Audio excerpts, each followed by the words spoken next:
Je me demande, c'est quoi votre vision sur le nombre de créas que vous faites par jour? Est-ce que vous trouvez qu'il y a une limite? euh, Enfin, c'est quoi un peu votre take sur ça? Parce que moi, ouais, je m'interroge là-dessus.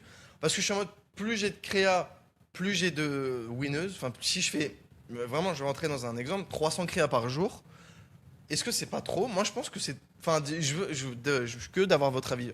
Est-ce qu'il y a un nombre de trop de créas par jour? Si oui, lequel? Pourquoi? Ok, je vais répondre. Donc, déjà, le nombre de créas est seulement si en fait tout est ouvert. Si ton offre n'est pas forcément la meilleure, si en fait ton positionnement n'est pas le meilleur, en fait, pour moi, l'offre est plus au-dessus des créas. C'est-à-dire que par exemple, pour une brand, nous, on avait un problème d'offre. C'est-à-dire qu'en fait, si on rajoutait plus de volume de créa, ça allait pas nous sauver le business. Donc en fait, il fallait fixer déjà l'offre et le positionnement. Donc déjà, il faut prendre ça en compte. Les créas ne sauvent pas si l'offre et le positionnement n'est pas bon. Et ensuite, une fois que tout est ouvert, le volume de créa va faire foi, mais ce qu'il faut prendre en compte, c'est que maintenant, avec Andromeda, il va y avoir aussi la diversité. C'est-à-dire que si tu fais 300 créas et que beaucoup se ressemblent, eh ben, ça va te pénaliser parce que Meta, en fait, va même pas les lire et va venir te mettre des forts CPM parce qu'en fait, il a vu et revu ce que tu fais. Donc, en fait, oui, faire du volume, bah, c'est banger, mais avec de la diversité.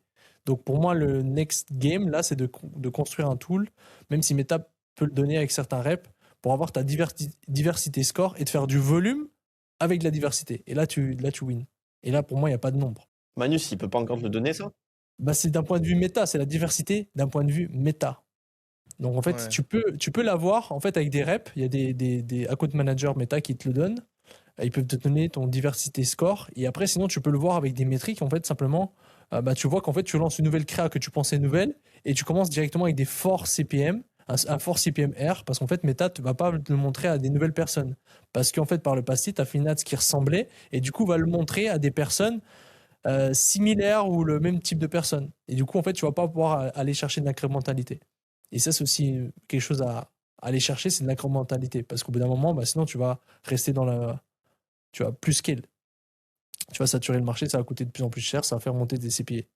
Donc, pour moi, le volume, c'est la clé, mais avec la diversité. Mais après 300, je pense pas que c'est un nombre. En fait, c'est simplement si tu fais 300 et que tu vois que si tu fais 500, tu as plus de spend, plus de ROS, eh ben, go à augmenter.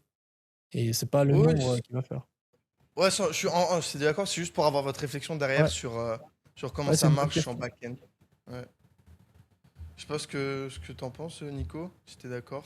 Moi, 100% ça. Après, c'est plus en termes de persona et gifting à balle que si tu fais du gifting en masse, tu peux balancer bah, toutes ces créas-là à gogo et à 100%.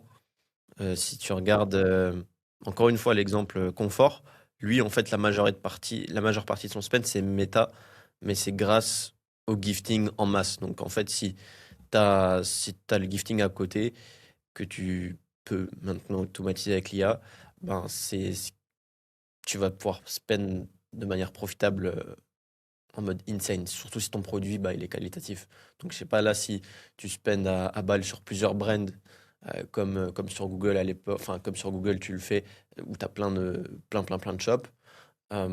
Bah, c'est différent que si tu focuses que sur une brand et tu fais le gifting à balle que sur ça. Enfin, je sais pas à l'heure actuelle quelle est ta strat méta, mais c'est Ouais. ça.